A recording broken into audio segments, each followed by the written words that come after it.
Alrighty, what's up everybody? Peter Gilmore here on this late Wednesday night. Back again with another video. Yes indeed. Back again with another video right here on the Peter Gilmore YouTube wrestling page, youtube.com/Peter Gilmore. Thank you all for watching this video. Make sure you like this video and hit that subscribe button down below. And subscribe to all my other channels, which are down below in the description box. And as always, friend me on Facebook, follow me on Twitter, share this video all over the internet, and tap that bell, turn on all my notifications so you never ever miss an upload, and YouTube can send out my videos and you can be the first ones to be notified when I go live. Leave your comments and leave all your other good stuff, and that's pretty much all I gotta say about that. So come on in the chat room's open. Talk about AEW tonight, talk about NXT, talk about Raw, SmackDown, TNA, CCW, Ring of Honor, New Japan in the world, baseball, basketball, football, whatever you want to talk about, and hopefully have a nice little chat, and we'll see what happens with that. All right, ladies and gentlemen, on this late, not too late, but late Wednesday night, July the 3rd, 2020, it is time for your late. It's time for you. It's time for me to shut up and learn how to talk. Now, it is time for your late night AEW Dynamite review for July the 22nd, 2020 from Daly's Place in Jacksonville, Florida. Yeah! That's that. All right, ladies and gentlemen. Another week of the Wednesday Night Wars between AEW and that other group named NXT. And if you were watching NXT, you know what happened with Keith Lee giving up the North American title. Because he's Keith Lee, he can do whatever the fuck he wants. So he gave that up, and now they're going to be a series of triple threat matches to see which five men go to NXT TakeOver 30, which is on SummerSlam weekend. I believe it's SummerSlam weekend or the week after SummerSlam, on August the 22nd, I believe. They face off in a ladder match to see who becomes the new North American champion. So we'll see what happens with that.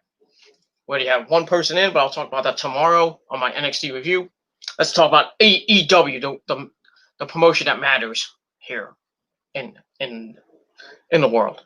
So AEW was awesome tonight. Fucking epic, awesome, great shit tonight from start to finish.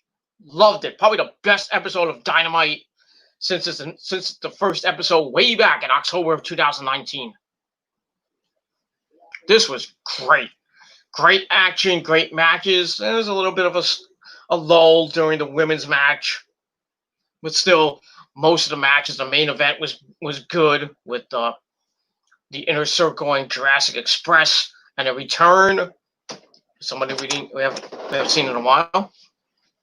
And Rose is pissed off as usual. What's the matter? Huh? Is it on low cool? It's on high energy. High energy. You put on fan? Put on low fan. At least this room will be cool. Okay. Keep it over there. And maybe in front of the... Get out of here. Anyway. So yeah, from start to finish, AEW was the shit tonight. Not the shit, but it was awesome tonight. From start to finish. And I don't know if I saw some of NXT tonight, and not a bad show, but I think AEW knocked it out of the park again. I think they won the ratings this week. I mean, they just had an amazing show that NXT just couldn't catch up with. And we'll see what happens tomorrow when the ratings come out. But like I said, I'm pretty sure, I'm pretty like 95% sure that AEW won the ratings war. I would be shocked if NXT won this week. But I think AEW won again this week, but we'll see what happens with that. And that's that. All right, let's get into the show. Let's not waste any time. And like I said, the chat room's open. So if you want to join in, I know it's like 1:21 in the morning, but it's like 11 o'clock on the West Coast. So it is what it is, and that's that. All right, we start off the night with the TNT champion, Cody. So Cody comes out with his coach, Arn Anderson, getting ready for his open challenge. So who's his opponent going to be? He heard on Twitter that it was the hottest free agent in the Indies. Well, hottest guy in the Indies right now. I don't know how this guy is the hottest in the Indies. His name is Eddie Kingston, former CW champion, former he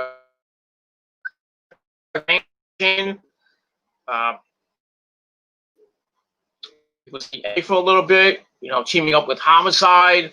He was in TNA. As the leader of the new look LAX with Hernandez and Homicide, Santana and Ortiz, and we all know how that ended.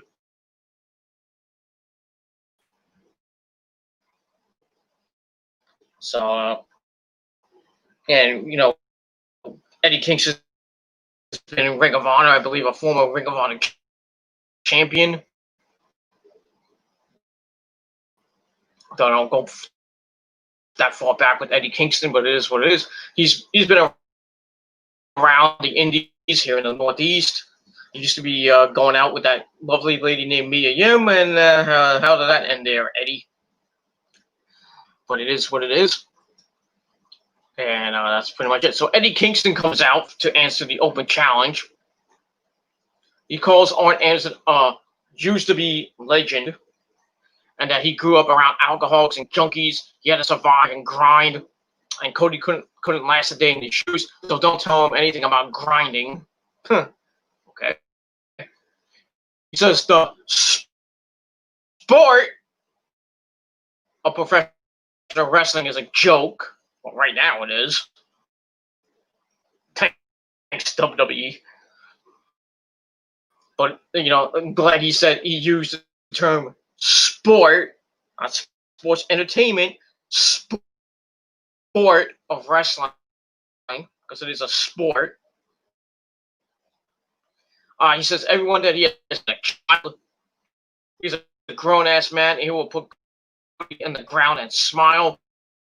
And here's the best part.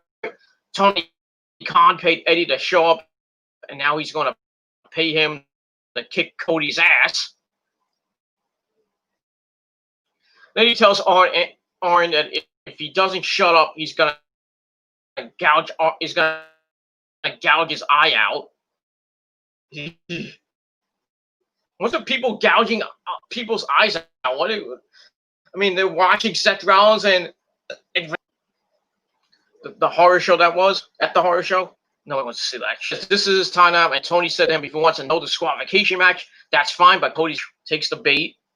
And we get to match number one, so I gave that first part, holy crap, hardcore, but it was like, and that's that. Eddie putting out I guess Cody must have heard it, or he found out about it from Tony Opportunity, and I'm glad he did. Was, Eddie needs some opportunities because really he's not doing anything right now. Besides, good. So also with Eddie attacking at the bell. Cody takes him to the outside. Eddie rakes the eyes and rips the shirt. He rips at Cody's and chop to the chest. Eddie then pokes at the eye. Some right hands to the face, sends Eddie and a bunch of chops over and over and over and over again in the corner. Eddie backs up, turns towards Cody. Cody with a kick. Then he drops, hits that patented uppercut of his a la Dusty Rhodes, make a dream, baby. Goes for the disaster kick. He hits it. Eddie rolls to the outside. He rolls back in. Cody hops to the top rope, hits a drop kick off the top, and Eddie goes back to the outside. Cody has his weight belt. Eddie kicks him on the outside, takes the belt, slaps him across the back with it. Ow! And then Eddie with a chop to the chest. And then he hits him again with the weight belt. Then he's on the outside. He lifts the exposed mats to show the concrete. But Cody hits a back body drop on the cement. Ow.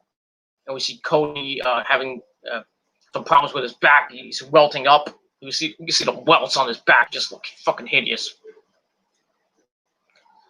Cody with a hand, locks the head and punches the forehead a bunch of times. Eddie goes back, raking the eyes. Heads back in, favoring his knee. So something must happen to his knee on the outside.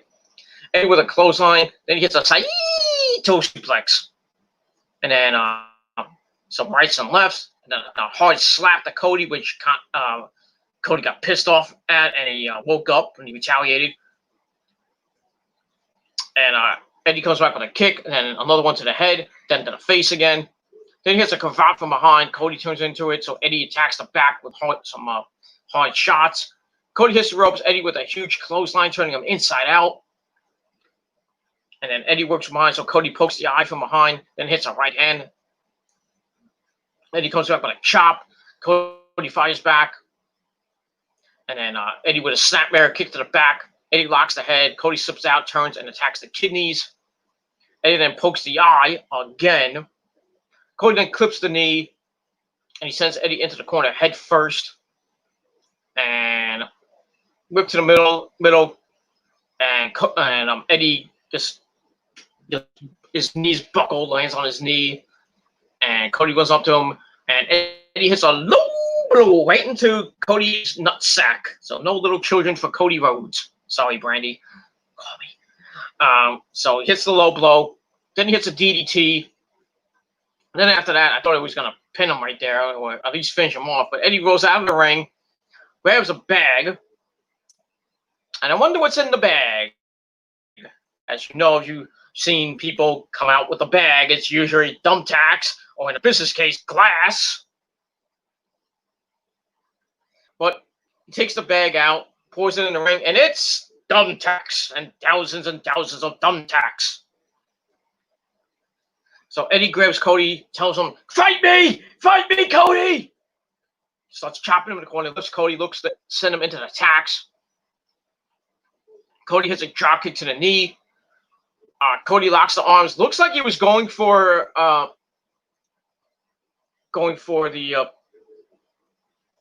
Gringo Killer by Homicide. Maybe he's been watching some Homicide matches, but couldn't lift him. Eddie lands on his feet. He chops Cody. Then he puts his head between his legs, picks him up, boom, power bomb into the tacks. Cody's a human pin cushion. He's screaming. He's got blood coming out of his mouth, blood on his arm and his back. Oh, I'm just fucking sick.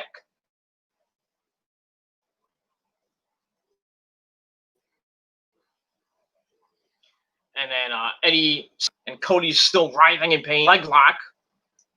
Dusty Rhodes, Mega Dream Baby. And woo, it's your boy Ric Flair. Among other people who used it.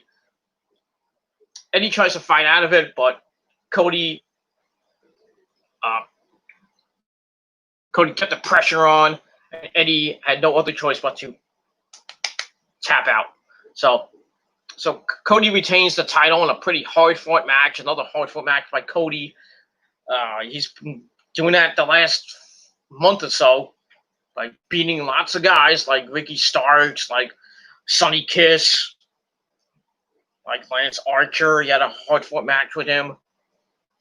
This one was really hard-fought, got powerbombed through the tax. You know, God bless Cody for taking that spot, but it is what it is. But Eddie gave him a run for his money and almost pinned the guy and almost, became the TNT champion. But Cody fought and picked up the victory. And wow, pretty good match. I gave it 3.5 out of 5 stars. I know I might be overrating it a little bit, but it's my show. I can do whatever the fuck I want. And if you don't like it, suck my dick. That's all I can say about that. So good match to open the show. And we're off and running on Dynamite. That's all I got to say about that. And we're off and running in the chat as well. We got my good buddy from Mexico, Javier Alejandro Pansecatza. He says, hello, what's up? What's up, my good friend? He says, I couldn't be live last Monday. I ran out of light. That sucks. Well, next time, get some light. God damn it. You're one of my biggest supporters. You gotta have some light there in Mexico. Ex-Trump. No, I'm just kidding. But it is what it is. So, glad you're back, Javier, and enjoy the show, and let me know what you thought of AEW and of anything else in the world. If you watched NXT tonight, let me know what you thought, and that's that. And we move on from there. Falls Count Anywhere, the Young Bucks, Matt Jackson, Nick Jackson versus the Butcher and the Blade was the best of AEW tonight. That was a good match. That was good. That was a very good match. The Bucks are not usually known for their hardcore matches, but it was a fucking brutal match. They started off in the kitchen. They were throwing raw meat at each other. That was fucking funny. Then they go into the back. I'll get to the match in a minute. They go into the back. They go to the ring, and then what we saw, the Bucks were getting beat up, but eventually the Bucks won, as always, because the Bucks have to win. But a very good match for the Bucks. Very good match. And then the aftermath, what we saw, actually not the aftermath, the aftermath of the Hangman Page match was interesting with the Dark Order trying to recruit him, and then FTR coming out to save him, and then Kenny comes out, and then we don't. I was thinking, like, where the fuck was Kenny? Was Kenny jacking off or something? I don't know. That was kind of interesting, but the whole night was fucking great. That was great. That was Sammy Guevara after his suspension. Yeah, Sammy came back tonight. I'll get to that later. Great to see Sammy back under the Serpentico mask. When he came back, when he got in the ring with the bat and he hit I think it was Luchasaurus with the bat. I was like, wait a minute, why is Serpentenko there? He's just a fucking jobber. Then I was like, oh wait, that's not Serpentenko. And then when he hit the shooting star press at the end, I was like, yep, I know that is. Only one person can do it like that, and it's not Serpentico. Sammy Guevara coming back was awesome tonight. And now the Inner Circle are back, baby. That's all I got to say about that. Well, I'll get to that a little later. I have a question. Is Eddie Kingston a free agent, or did he already sign with AEW? That's a good question. A lot of people on Twitter saying that he's a free agent. I think Eddie himself said he was a free agent. Really big. Most of the NWAs are free agents now because NWA, we don't know what's going on with it. Billy Corgan says it's not closing down, due to the whole thing in the South with COVID. You really can't tape anything, do anything in freaking Atlanta, GA, Bad Street, Atlanta, GA. Can't say that. So yeah, you got James Storm as a free agent now. I don't know what he's gonna do. You got Question Mark as a free agent. Oh, he should go to AEW. Yes. Karate! And have Damian Sandow come with him to AEW. That would be hilarious. But we shall see what happens with that. Colt Cabana was in NWA. He was the North American champion, and then he lost it to Question Mark guy. We still don't know who he is. I think most of us know, but some of you don't. But it is what it is. Rock and Roll Express, I believe was still the tag. Was still the tag team champions. Thunder Rosa was the women's champion. Having a feud with Melina and Marty Bell and Allison Kay and Ashley Vox and others that were in that women's division, a pretty good division. Nick Aldis and Marty Skull going after the NWA 10 pounds of gold. That was the last thing we were supposed to see before this fucking pandemic. So like I said, I don't know if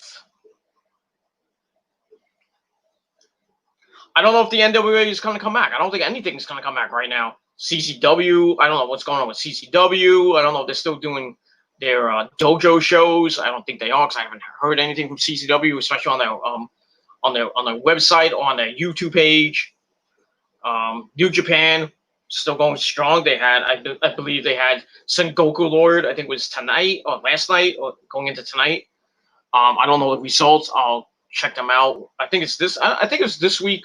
The Sengoku Lord was supposed to be evil. I guess Hiromu Takahashi and some other stuff happening on the show. I think Yuji Nagata and Minoru Suzuki be another hard-hitting match. I think there was supposed to be. I think it was tonight. Was next week? I'm not sure. I have to look up. I have to look at the at New Japan Pro Wrestling and what their schedule is.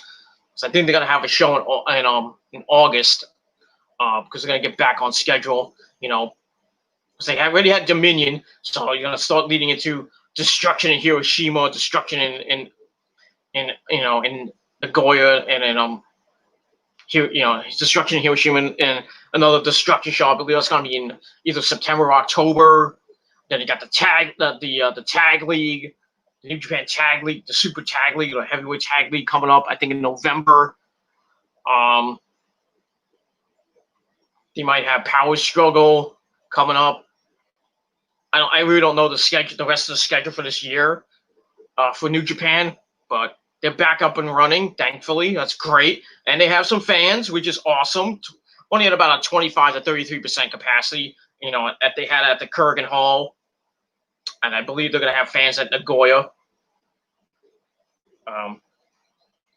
So that's awesome. And also, Japan's doing some great things now. They're trying to control the virus, kind of like here in the Northeast. But unlike states in like California, Texas, Arizona, Florida, Georgia, Alabama, still seeing that rise. Now, if you're living in New Jersey or New York, well, especially in New York City, Phase 4 started this past Monday, and the number of deaths in New York City has gone down to 0, which is awesome. So people are fucking listening. Some people are not because they're fucking idiots. People are wearing masks, practicing social distancing, doing what they can, washing their fucking hands. Good things happening in the Northeast, Massachusetts, Rhode Island, Connecticut, Jersey, like I said. But you still have the problems. You have no outdoor dining. Bars are closing because fucking idiots are having parties outside of a bar. No social distancing, no masks because they're fucking idiots. That's why Governor Cuomo is gonna be. He put out some sanctions on the bars now, and he might go back to roll back some of the reopening things like with bars and restaurants. But places like Madison Square Garden, the Barclays Center, the Prudential Center in New Jersey, they're all open now.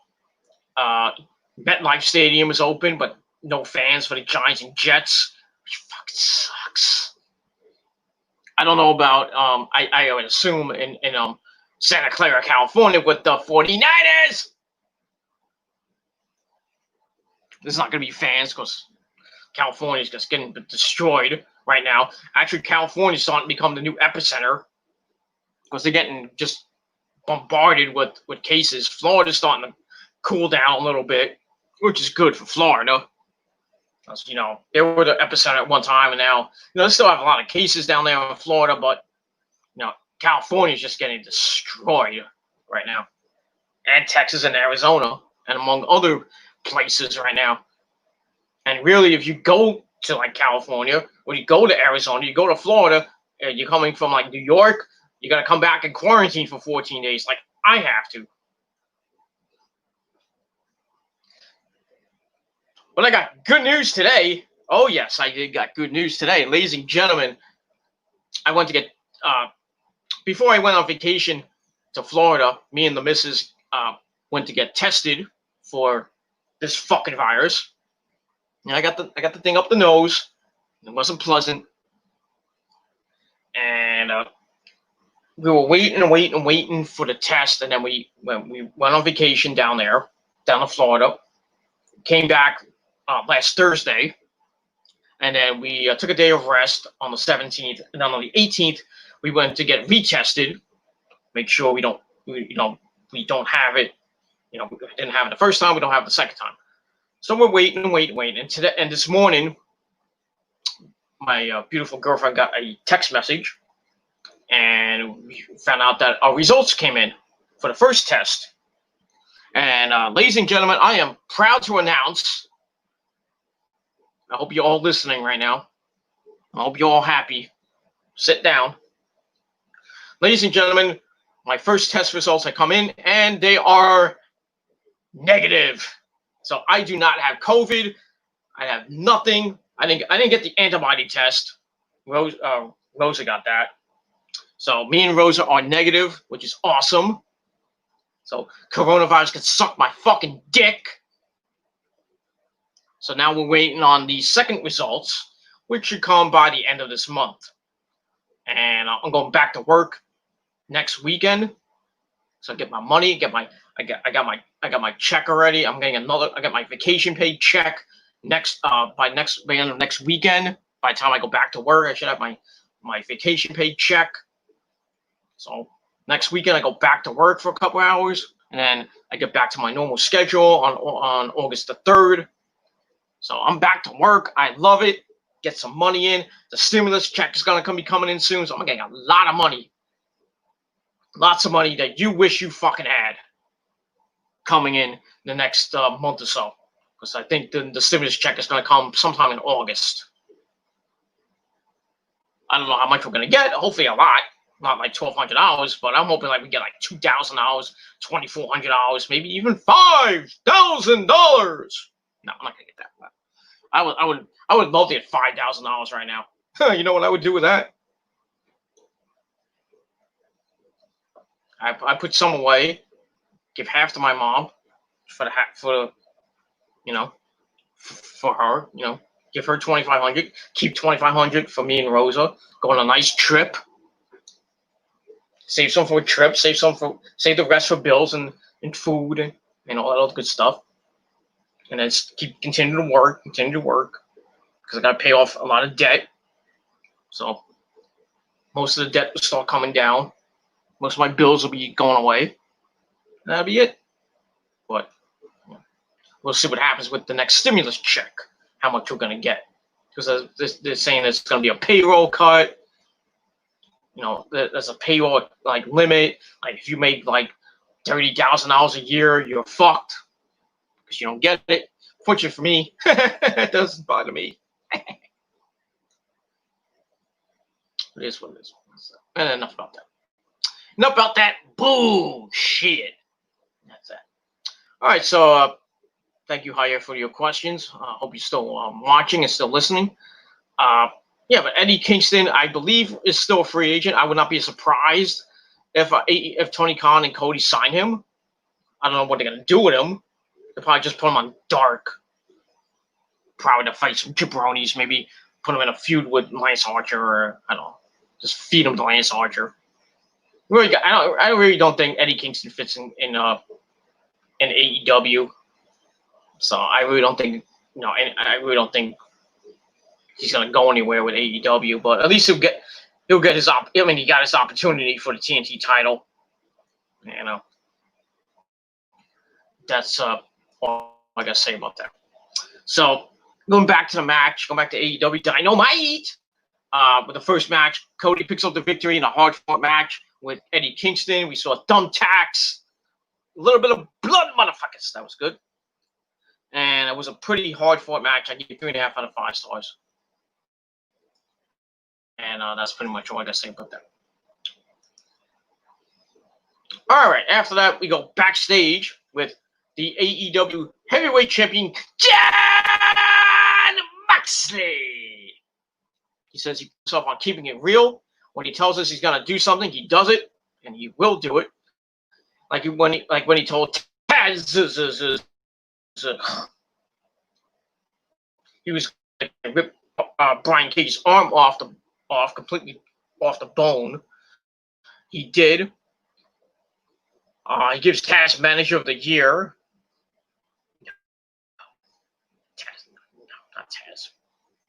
Not Taz. If I give it if anybody a Manager of the Year, I give it to Miho, man, because they're fucking hot.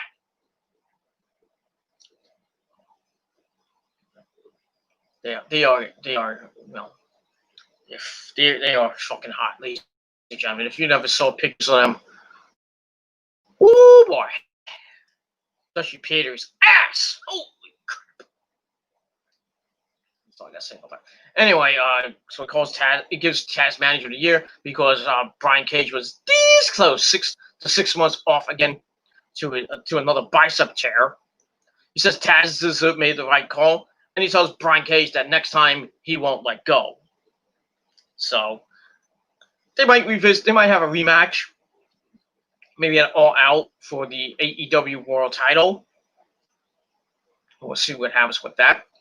And we're talking a lot about All Out tonight. All Out's coming away, I believe, at the end of this month or early September. End of August, I should say, early September. Look at that. So that was a pretty decent promo from Moxley. So I gave it 2.5 out of 5 stars. We'll see what happens with Moxley. We see him later on. I'll get to that in a minute. But first, we go to the ring with our next match. We have MJF taking on Griff Garrison. Not like some jobber they found off the unemployment line. MJF comes out with his buddy Wardlow, gets on the mic, says he's jacked and tan and ready to go. He's fired up, and starts talking to the jobbers, saying he seems nervous, and he should be because he's in the ring with a prodigy, and he's going to give the guy an opportunity of a lifetime. He calls him Jungle Man, I guess, continuing this little thing with Jungle Boy. So he calls him Jungle Man. Garrison takes offense to it. And he was like, my name is Griff Garrison. And then MJF makes fun of his Ivy League MVP moniker. And he asks how cool it is to share the ring with someone who is undefeated like him. And Garrison's like, didn't you lose a tag match at Fyter Fest? Ooh. Went a little bit low there. So MJF's like, you make a good point. Bops him with the microphone. And then the match starts. And basically, MJF beat this Hammernager. Beat the Hammernager up in about 6 minutes. He starts up by whipping Griff into the corner hard and chokes him out with his boot. Gets a belly to belly. Hogan, brother. Kicks the arm away, then steps on his ankle. Griff fights back with some hits to the stomach, but MJF no-sold it. He hits a right hand to the face. Grabs his mouth from behind while man's like, oh, fuck, he hit my mouth. Sends the kid to the outside. and then he hits some right hands on the outside, sends the kid into the ring post. Then he gets on the mic, starts talking some smack, says, okay, hold on. Maybe we got off on the wrong foot. He says, you upset me, and I didn't lose. I've never been pinned or submitted, so that will mean that I'm defeated. And he wants Griff to tell him everyone at home that he's undefeated. Griff smacks him and says, no. MVP and stomps him, steps on his hand. Then he wants Griff to say it again. Griff screams. MVP says no, then chokes him and screams at his face. He asks him to say it again.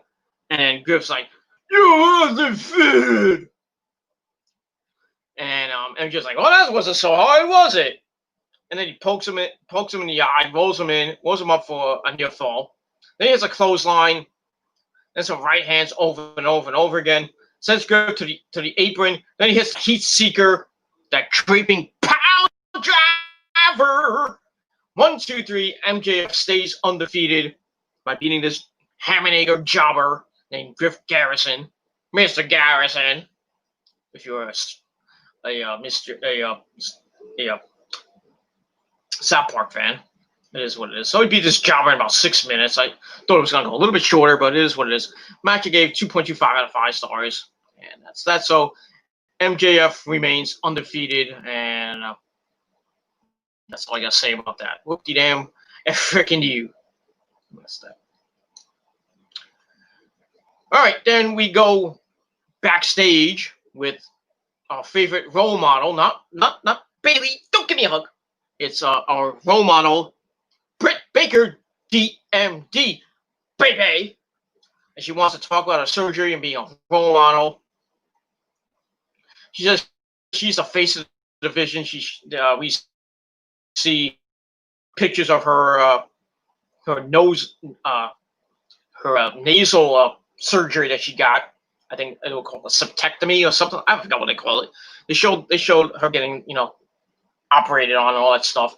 Then we see Rebel or Rebo, whatever you want to call it, talking to Tony Schiavone in the back, and then Britt's like, Rebby, get in here, you asshole!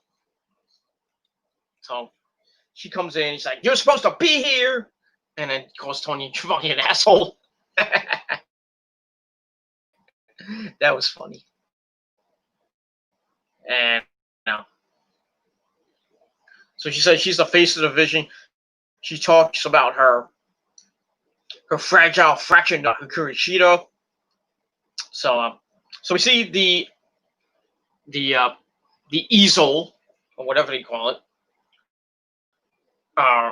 Reba flips it, and we get rule number 4 of how to be a role model, and that is never count out a role model. And she calls being injured temporary, and she is set for the biggest comeback of all time. She talks about who she talk about? Rocky coming back against Ivan Drago and Rocky 4. It was pretty cute. Go for it. I can.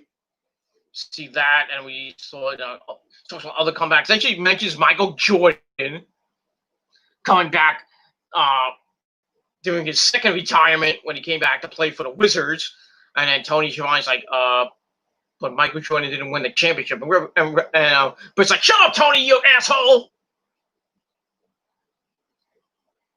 And then Britt tells them both to shut the hell up and suck it up. She calls herself the Michael Jordan of AEW and says not to count her out, particularly at All Out. So she will be at All Out, probably to face Big Swole in that grudge match. And we'll see what happens with that. So, and then I like how Rebby's like, I watched Space Jam 10 times in a row, and every time Michael Jordan beat those little monsters. That was kind of funny. I was like, okay. Okay, Rebel. That's nice to know. Nice to know you know how the movie ends 10 times, but it is what it is. So that was a nice, funny promo from Britt Baker, DMD, baby. And I gave it 2.25 out of 5 stars. So don't count her out like my good buddy Vinny Pacifico. Don't count Vinny out. here in the Northeast and in other parts of the indie world. So big ups to Vinny Pacifico. I know he's not watching, but big ups to him. And yeah, so we'll see Britt Baker at All Out 3, or All In 3, whatever you want to call it, later on in next month. Like I said, she'll probably be finishing her feud with Big Swole. And she'll probably beat the crap out of Big Swole. And then probably get back into the the AEW Women's World Title picture, and we'll probably win it by the end of the year. But we'll see, because she's our role model. That's kind of taking a page out of Bailey's book, but I think Bailey does the whole role model thing a little bit better. Just saying. But I mean, as much as I like Britt Baker and everything, because she goes out with that guy named Adam Cole, baby. Lucky Adam.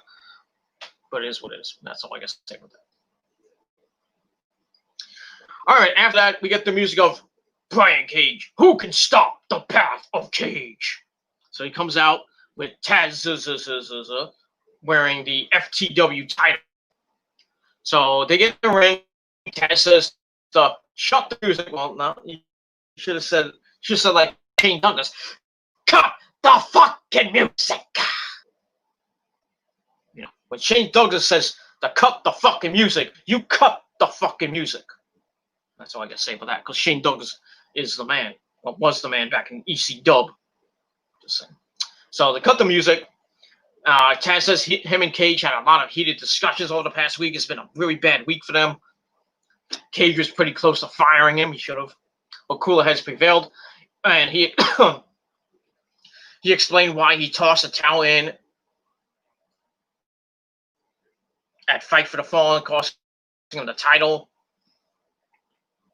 He realized that the longer Moxley had that legit armbar on his surgically repaired bicep, the worse it was going to get.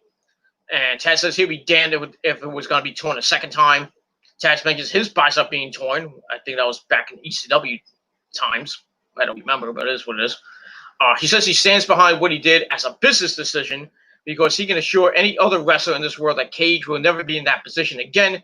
Ever, never, ever, ever be back together. No, I'm not going to sing Taylor Swift. He says Cage would never didn't tap. He's not wired to tap. And that's why he's the FTW champion, because he has an FTW mindset. No surrender, no quit. And then we hear the music of Darby Allin comes out with his skateboard, and he wants a piece of Brian Cage, like he got last week. Got a little bit of revenge for what happened at Double or Nothing. So he comes out, tries to go at Cage, but out comes Ricky Stark, the newest member to Taz's group. He beat up Darby Allin on Dark and had a little bit of a fist bump with Brian Cage. So now they're together as I would assume as a tag team, a little bit of a faction, if you want to call it. So Ricky attacks Darby from behind, and then Cage comes in to do a double team. He powerbombs Darby, then does again into the ring. Ricky gets himself a move in with his sockless dress slippers. I don't know what's up with that. Then holds Darby up after grabbing the skateboard. Looks to put him away with a skateboard. Cage looks to attack him with a skateboard. Out comes Jon Moxley with a barbed wire bat, and he runs Stark and Darby Allin off.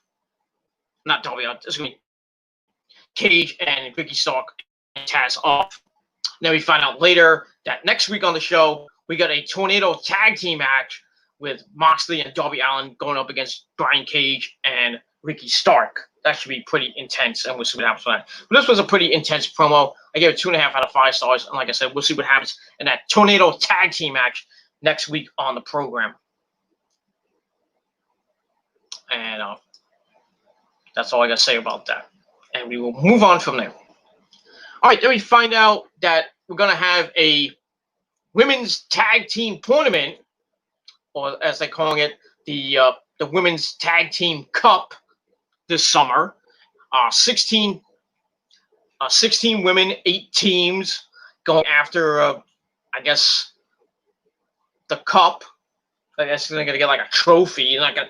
Everybody was saying, everybody was asking on Twitter, should AEW have women's tag team belts? I really don't think they should.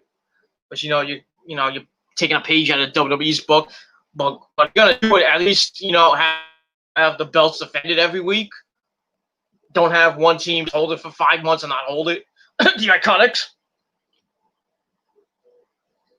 or Alexa and Nikki, they didn't defend it that much. Sasha and Bayley didn't defend it that much. And now who has the belts? Sasha and Bayley again. And eventually they're gonna lose them soon, because I hope and pray that they do the Sasha Bayley match at SummerSlam. And if not, it's probably gonna be at Hell in a Cell, or whatever the September pay-per-view is. Who knows? And that's that. So they're gonna have a women's tag team tournament for the Cup, the Women's Tag Team Cup, and we'll see who's in it. We don't know who's in it right now.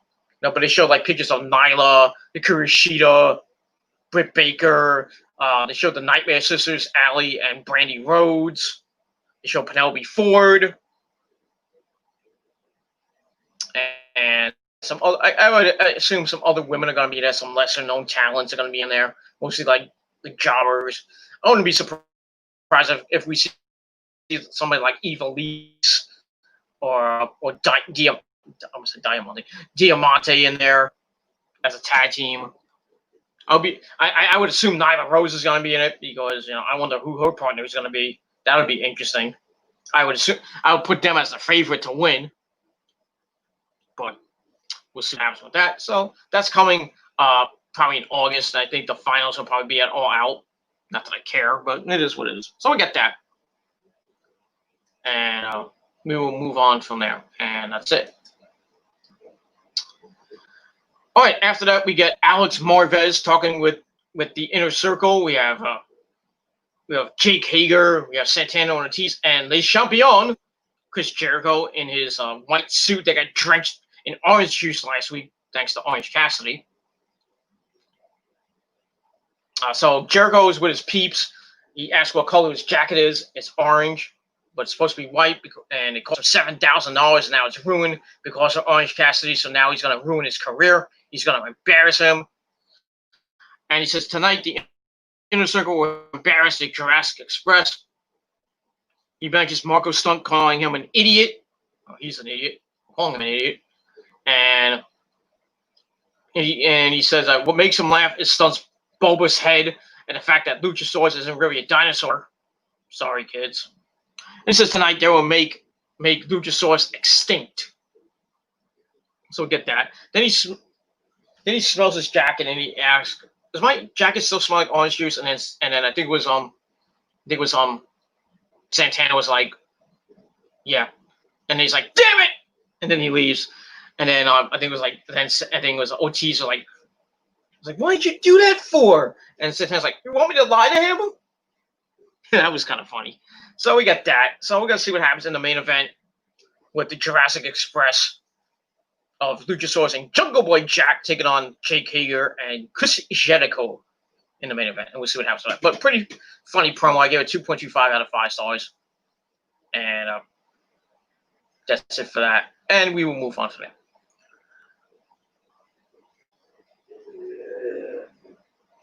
All right, then we see the Young Bucks in the back looking for the Butcher and the Blade. We see the Butcher and Blade in the kitchen cutting some meat. Not their meat, but their meat. So then we get to the Falls Count Anywhere match. Match number 3, the Young Bucks taking on the Butcher and the Blade.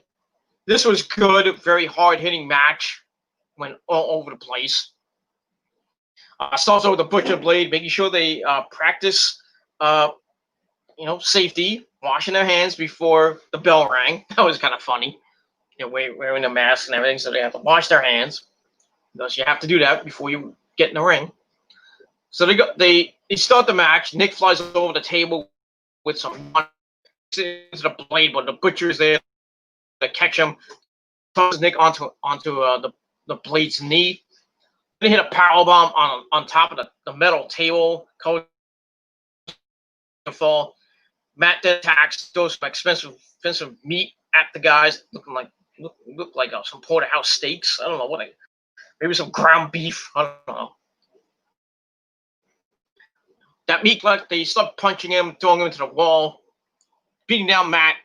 They suplex him on the table for a near fall, and the Butcher with a side headlock takes him to the outside. Blade falls with Nick. Blade sends Matt into a pillar. It looks to be the parking lot. Same thing with Nick.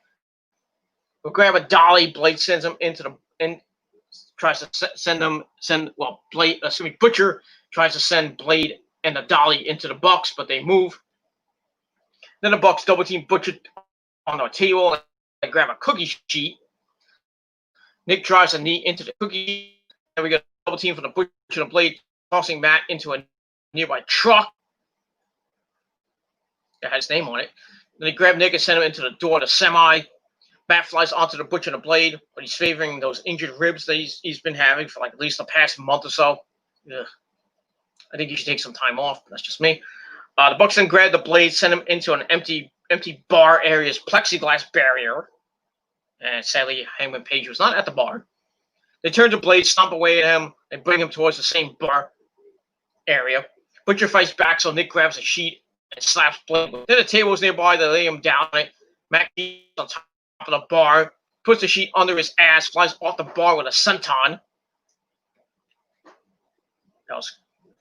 But the Blade is up, and then the Bucks hit a super kick onto the Blade, and he's near an escalator, and the Blade goes up the escalator as we go to break. That was kind of funny. And that's that. We go to break, we come back, the Bucks are taking Blade towards the ring. They double team with a VP and a running knee strike outside the ring. Matt tries to lift the Butcher, but he's too heavy because he's fat. As Butcher moves to the side, he attacks back as Nick collapses. Butcher grabs the table, and he and the Blade send Nick over to Butcher and the Blade, try to powerbomb Matt into it, but Matt kicks away, backflips into a neck break on the Blade.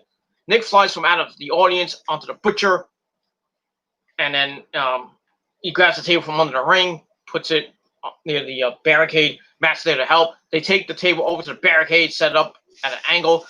Then the Bucks grab the Butcher, look to double suplex him into the table, but the Butcher stops and suplexes both men into the table. Ow. Then he attacks him, sending Nick into the barricade. And then a right hand to the face. Blade's in the ring. He flies over the top rope. And I thought, he was going to go through the table, and he completely missed the table. Woo, that was bad for Mr. Braxton Sutter, if you know who the Blade is. It's going out with Allie, Pepper Parks, whatever you want to call him. So he completely missed the table. I am the table! And that. Butcher with a flying crossbody into Matt and the table. Butcher then grabs Matt and sends him into the ring. He lifts Matt and goes for a pump handle slam, but Matt floats over. Drop toe hold. Nick sends a chair into the face of the Butcher. Ow. Matt then hits a spear in the corner. Nick hits a knee strike and then another one. Then they hit a bulldog into a drop kick for a near fall. Matt then knocks in the sharpshooter while Nick knocks in the crossface.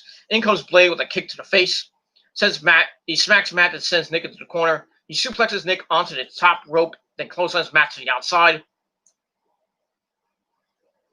Then they grab Matt on the outside. They set him up and hit a powerbomb neckbreaker on a Matt on the outside of the ramp.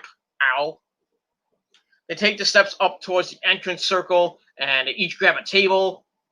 Look to set up the table, but Nick heads stage right, hits a jawbreaker to the Butcher. Matt attacks the Blade. Axe to the back. Axe handles to the back. She's like, not an axe. They lock heads and they look to suplex the Bucks, but they land on their feet. They send the Butcher and the Blade into each other. Then they super kick both men. Butcher misses a clothesline.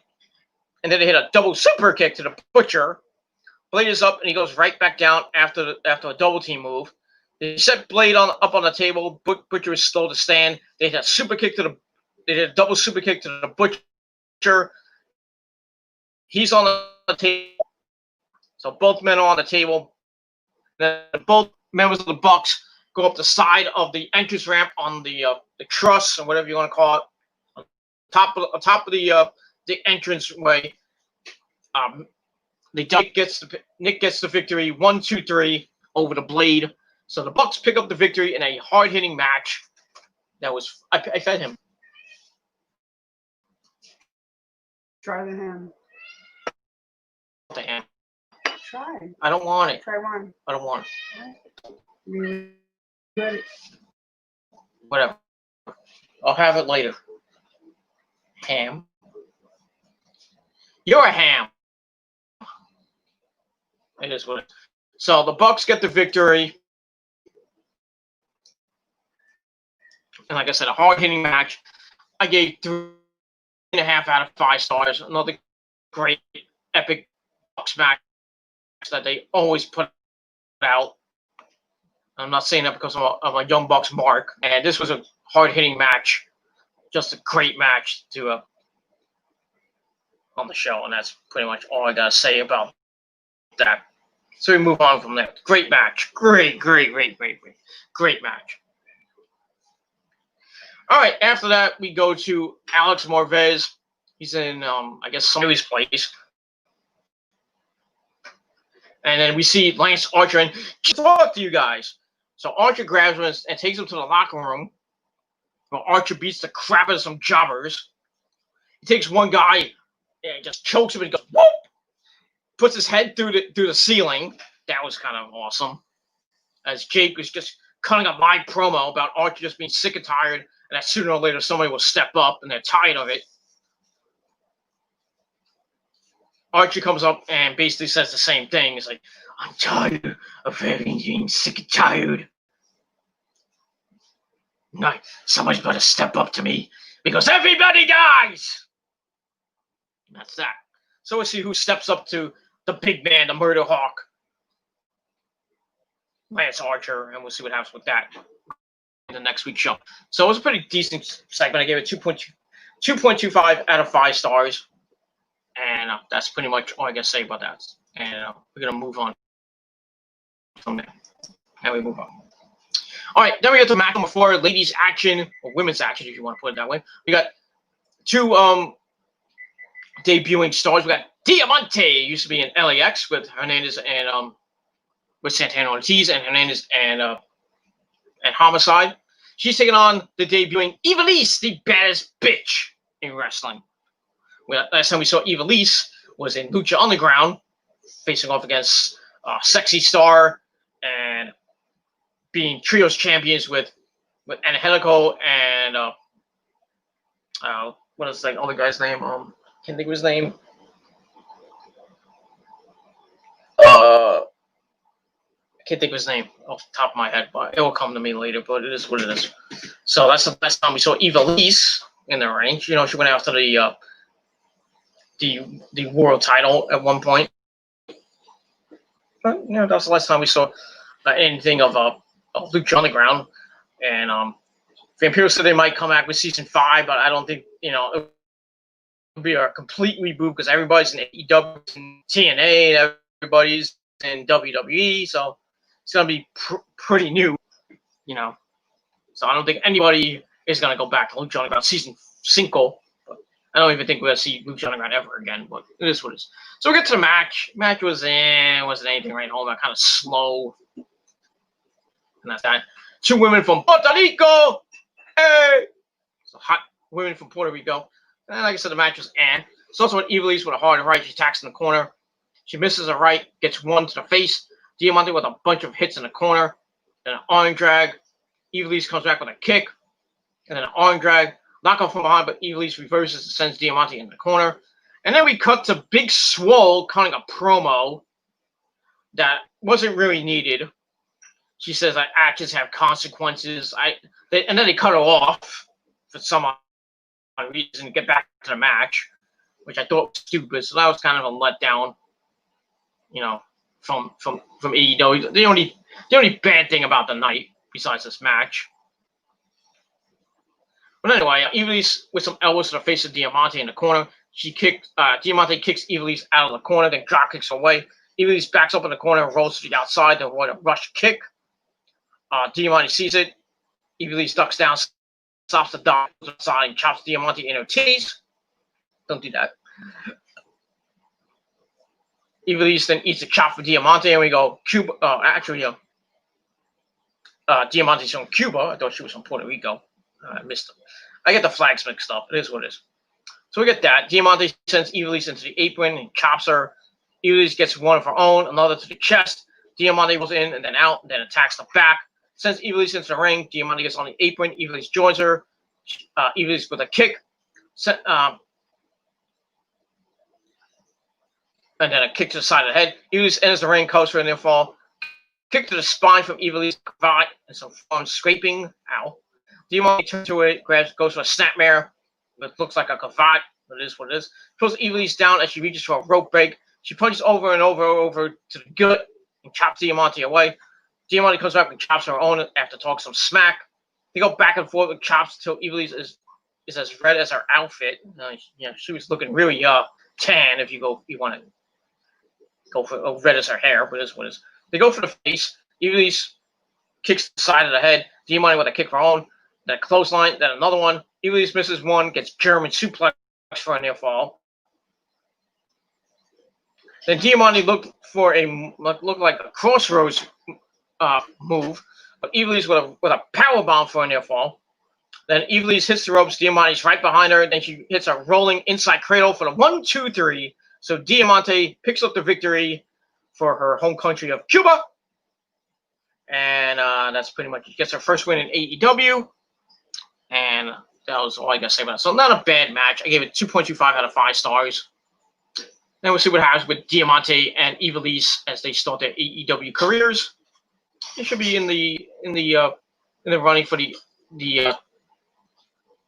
AEW title. Might get some opportunities, maybe some title matches with Akira Shida. I think they'll lose. But it is what it is. I guess that. And that's pretty much it. So that was kind of the letdown match of the night for Dynamite. But still, we get to see these two hot ladies in the ring, and that's all I guess about that. And we move on. All right, then we get to match number 5. We got Hangman Adam Page doing some cowboy shit, taking on the Dark Order's number 5, otherwise known as Alan Angels, I guess his name is. Match is all right. The aftermath was pretty good, though. It's also with Angel missing a kick to the head. Page smirks at him. Kick is blocked. Page with a hard form to the face. Then some chops, right hand to the face. He misses a chop, and Angel gets one for himself. Page with a chop again, dropping Angel to the mat. Then he goes for a back suplex. No, that doesn't work. Page goes, he kips up and hits a big boot to him. Page then knocks up, hits a suplex for a 1 count. Page sends 5 into the ropes, gets reversed. Angel rushes to the corner with a knee. Whips to the corner to Page. Angel rushes. Page sets him up on the apron, flies for the clothesline. He missed, and he missed another one. Angel's with a kick. Page turns, running boot to the face, sending Angels flying. And then Page leaves the ring. He grabs Angels and sends him into the barricade. Then he sends him back in the ring. Then we see the rest of the Dark Order come out. Evil Uno, Stu Grayson, and the Beaver Boys, along with, I believe, number 10 came out. John Silver and Alex Reynolds come out. So they're all on the stage.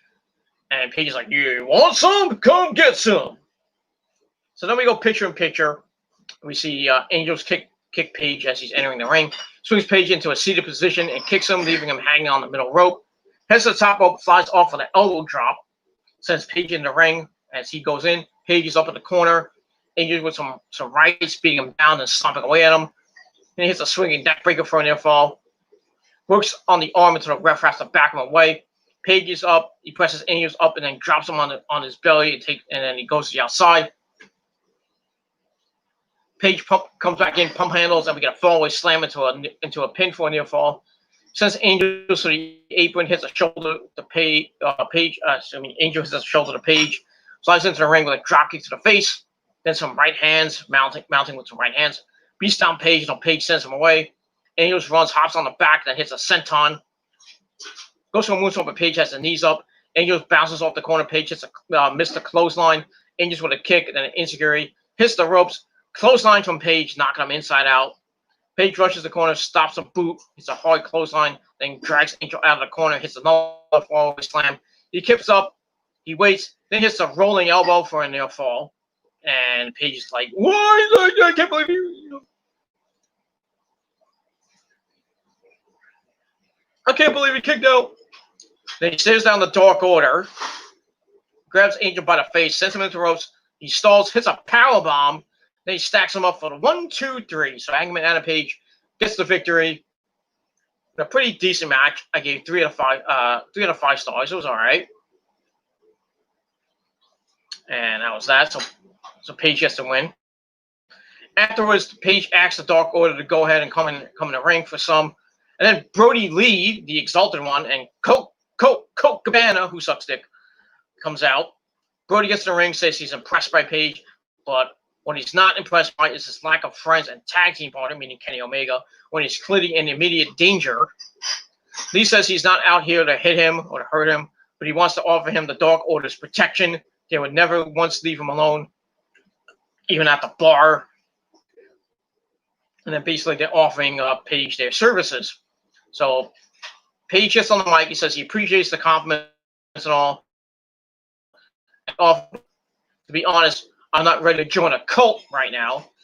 Now that pisses off Brody Lee, and basically he tells the Cowboy that he made his bed, and he hopes he enjoys sleeping in it. Lee then grabs Colt Cabana and walks him to the backstage area. I lost my spot. End of the ring, and it's a 4-on-1. Page attacks first, trying to get his Cash Wheel and Dax Hardwood. They come out with a beer cooler. They toss it in the ring, breaking it apart. Attacking the Dark Order. They make short work of the Dark Order, setting them out of the ring. And then Kenny Omega comes out a little bit on the late side, and looks like the Revival handled things. They shake Adam Page's hand, offer him a beer, and they don't give two shits about about Kenny Omega, and that's that. So that was it for that. So it looks like we're gonna get something with the Dark Order and maybe the FTR. Who knows what's gonna happen with that? So pretty good aftermath. I gave it 3 out of 5 stars, and like I said, we'll see what happens next week on the program, and that's that. Let me see. Let's see. Just say something. 1 second. Actually, no, they don't have that. Okay. I wrote it down, but I must have lost over it. We're supposed to have the Dark Order taking on Hangman Adam Page and Kenny Omega for the tag team belts next week. So that should be interesting to see. We also got Cody defending the TNT title. We have I'll get to that in a minute. We have a big 10-man tag team match next week with the Inner Circle and the Best Friends and Jurassic Express. I'll talk about them in a minute. And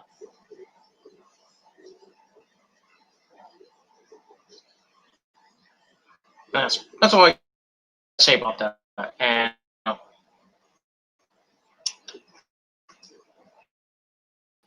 And we will move on from there.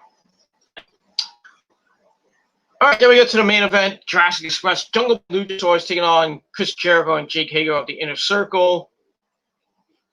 We have Santana Ortiz at ringside, as always. Match was pretty good. Nothing to write home. My computer stops, and they reset automatically, and I don't like that. I just don't like my computer sometimes. It is what it is. Let me get.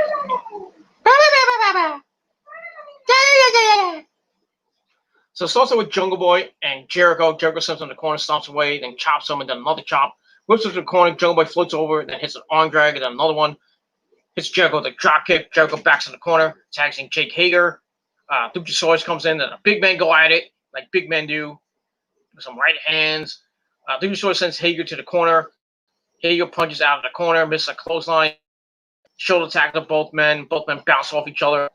Luchasaurus with a spinning kick. Hager kicks forward. Another tackle from both men, and then another stalemate. Then Luchasaurus with a high kick to Hager. He goozles him, but Hager rolls through and tries for an ankle lock.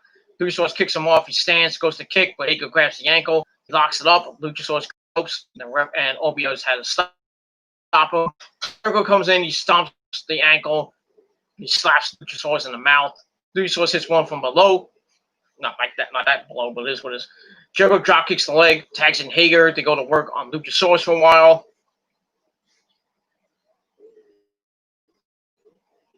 And then they go back. Jungle Boy's in. Jericho comes in. Jungle Boy hits a Hurricanrana. Then they drop kick to Hager. Hops up on the shoulders and rolls Jericho up for a near fall. Jungle Boy attacks the back, kicks the leg, goes a whip is then reversed. Jungle Boy hits a suicide dive on a Santana Ortiz on the outside. Bounces off the ropes with a springing outside in stunner to Jericho for a near fall. Then Marco Stone comes in, hurricanes Jericho into a pin as the referee doesn't see it. But then always and gets a near fall out of that. Jericho presses Jericho presses Jungle Boy up and drops him, and then he sends Marco Stone off the apron with the hard right hand, that little run. Then we see Matt Hardy, broken Matt Hardy, in the crowd watching for some odd reason. I don't know why. And then they go to work on Jungle Boy for a while, just beating the living bejesus out of him. Jericho, this Jungle Boy attacks the back again, then hits a suplex in the middle of the ring for a near fall, crossbody for a near fall. Jericho with a clothesline, attacks in Hager. They go to work on him again. Jungle Boy kicks on the ground again. Is up, goes for a sunset flip, and Hager grabs him by the throat, sends him into the corner. He flies into the corner, but Jungle Boy moved. Hager drops Lucha off the apron, drags Jungle Boy into the corner, attacking Jericho, who has the bat. Jericho looks to swing, but Aubrey Edwards in his face, and they go at it. And Jericho whips the bat away from her, but Aubrey's not backing down. She shows Jericho, yells him, and he's like, "Put the bat down, Jericho!" I like how somebody put Aubrey Edwards versus Chris Jericho at All Out or at Double or Nothing next year. That would be funny. Don't piss off Aubrey Edwards. Don't piss off the ref, especially if she's a female ref. Just saying. So then the match continues. Luchasaurus gets the hot tag. Just goes to work on everybody. He blocks Jericho with those two. He flips back roundhouse. And a roundhouse to Jericho and another for Hager. 5 minutes to Jericho and hits a Death Valley driver. Hager's in Lucha on his back. Jungle Boy with a flying forearm sends Hager to the outside. Marco Stone with a missile drop kick. And Lucha hits a super kick to the face. Santana Ortiz on the apron to distract. We get a near fall to that. Tackle from Luchasaurus. Spinning kick to the side of the head for a near fall. Luchasaurus calls for the end. Santana's on the apron. Lucha Boy sends Jungle Boy into Santana with a hurricane into Ortiz. And then Luchasaurus is back in the ropes. Then we see Serpentico with the bat. Clocks Lucha in the back with it. Then that led to Jericho hitting the code breaker. 1, 2, 3. The Inner Circle pick up the victory over Luchasaurus and Jungle Boy. Match was pretty decent. I gave it 3 out of 5 stars. So the Inner Circle get the win. But we don't know who this. We don't know. I was thinking Serpentico joined the Inner Circle, and after the match, he joins the Inner Circle, beating down Luchasaurus, and Jungle Boy. In goes Marco Stunt, gets his ass handed to him like always. Then Serpentico goes to the top rope. Lucha's laid out. He hits the shooting star press onto Luchasaurus, which looked pretty damn good. And then Serpentico stands over Luchasaurus. He removes the mask. And it's Sammy Guevara, the Latin God, the man who could sing Judas in so many styles. It's so great. So Jericho's like, "Sammy, my boy!" So the sexy gods reunite, and they all attack Jurassic Express until we hear the music of Orange Cassidy. He walks out really, really slow, like he always does. Then out come Trent and Chucky T, the best friends. They go in the ring and run their circle off, and that ends the show. So that's it for AEW Dynamite. And like I said, I gave the Aftermath 3 out of 5 stars. But the show was amazing. I loved it. I gave it 8.5 out of 10 stars. I might be overrating it. I don't give 2 shits. But still, 8.5 out of 10 stars for the show. It was amazing. Probably the best Dynamite edition of Dynamite since they started back in October 2019. And I assume they're going to win the ratings war this week. I hope they get over 800,000 views because NXT didn't look that great this week, even with Keith Lee relinquishing the North American title, and then them having the first of the series of triple threat matches to see who goes into the ladder match at NXT TakeOver 30, August 22nd. So we'll see what happens with that. I think Keith Lee's going to take on Killer Cross for the NXT World title and probably lose. So Killer Cross will probably have the title at NXT TakeOver 30. We'll probably have a women's title match with Io Shirai and maybe Candice LeRae or somebody else. Whoever the number one contender is, maybe Dakota Kai. We'll see what happens with that. Maybe the tag team belts will be finally defended by Imperium.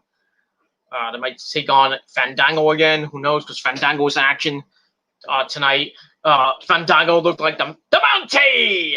He always gets his man, the Mountie. Big ups to my good friend, the Mountie. Not Jacques Rougeau, the guy, my good buddy on YouTube, the Mountie, Mountie's Corner. Big ups to him. Big ups to Andre Cobio. Big ups to my good buddy, Jeffrey Rose. Big ups to my good friend, Boston Fan 79, and everybody else that's good friends with me and supports me and my channels and my social media accounts as well. So thank you all for watching and supporting. Thank you to Jair for coming in to chat for a little bit. Talk a little bit about AEW Dynamite tonight. And that's pretty much it. So thank you all for watching this video. Once again, 8.5 out of 10 stars for the show. It was very good. And I'll talk about NXT tomorrow with the big announcements from Mr. Regal and Keith Lee. And some of the matches that were on the show. Some good stuff. Not great stuff, but good stuff. I'll talk about that tomorrow night on this channel. So get ready for that. So subscribe to the channel. Hit that bell to get notified when I go live. And then you can come in the chat and chat with me about AEW, talk about NXT, talk about WWE, Raw, SmackDown, talk about SummerSlam coming up in a couple weeks, talk about All Out coming up in a few weeks, talk about NXT TakeOver 30 coming up in a couple weeks, and talk about New Japan Pro Wrestling, Ring of Honor, CCW, anything in the world of professional wrestling you want to ask me, or anything in the world. You can talk about baseball starting tomorrow with the Yankees and the Nationals tomorrow night in Game 1 of 60. We hopefully the Yankees win. I'm not saying that I'm a Yankee. I don't want to say it because I hate the Yankees, even though Rose is a Yankee fan. So she'll be winning for the Yankees tomorrow. Shut up. So you would. Yankees still suck, but I hope they beat the Nationals this weekend. No, the Mets don't suck. The Mets play on Friday at Citi Field against. Shut up. The Mets play on Friday afternoon at 4 o'clock. Shut up.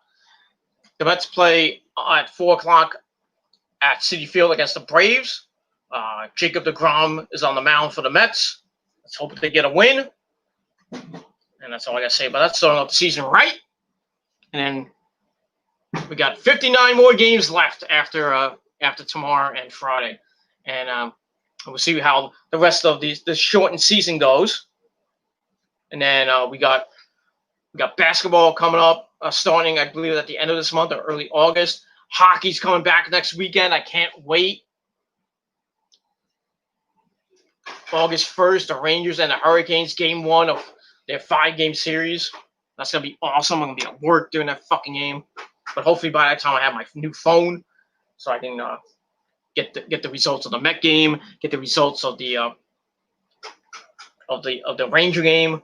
So they play early. Well, actually, I'll listen to the Ranger game early because they start at 11:30 in the morning, which is crazy for a hockey game. So I'll probably by the time I go to work, I'll probably find out, probably get the result. So I'll watch some of the game. I think it's gonna be on NBC. I'm not sure, but it's gonna be on MSG or ESPN or something next Saturday morning. We'll see what happens with that. So hockey's coming back. Football's coming back in September. No preseason this year, which sucks. Not that I care about preseason that much. Just saying. But training camps are starting to open for NFL. So sports is back in America, ladies and gentlemen. I love it. Can't wait. I'm making scrambled eggs. You want an egg sandwich? No, I don't. And that's pretty much all I got to say about that. So sports is back, ladies and gentlemen. Sadly, we cannot go to see it, which fucking sucks. But hopefully by next year, we can get at least 25 to 30 to 50% capacity in the stadiums and the arenas for wrestling, and hopefully we can go to some indie shows next year or later this year. But we'll see what happens with that. And that's that. All right, everybody. Thank you for watching this video. If you're in the Northeast, get some sleep. It's 2:36 in the morning. So everybody go to bed. That includes Rosa. So everybody go to bed. If you're in the West Coast or in Mexico, start getting ready to go to bed. I think it's like 11:30 at night in the West Coast. Mexico is 5 hours. No, Mexico is not 5 hours away, you idiot. Mexico is about 3-4 hours away. So time difference. So it is what it is. So thank you to Javier for coming in, and to everybody else who watched, thank you for watching. Once again, 8.5 out of 10 stars for AEW Dynamite tonight. And I'll be back tomorrow with my NXT review. And then on Friday, I'll be back with my SmackDown review. Get you ready for the weekend, the last weekend of July. And then that'll be it. Then on Monday, get your gear up for Monday Night Raw and another week of wrestling as we get closer and closer to All Out 3 and to SummerSlam and to NXT TakeOver XXX or 30 for you stupid people at home. Because you don't know Roman numerals like Rosa does. But it is what it is. So that's it. Thank you for watching. I'm Peter Gilmore signing off. Peace out. Rock on. Coronavirus, you could suck me and Rosa's. Well, No, stop! Don't include me in your bullshit. you could suck Rosa's cha-cha. Gee, I'm gonna fucking tear your shit apart. Stop! Okay. So, coronavirus, you can suck my dick. And that's all I got to say about that. And that's it. I'm gonna shut up before Rosa destroys the computer. So, thank you for watching. I'm out. Peace, bitches.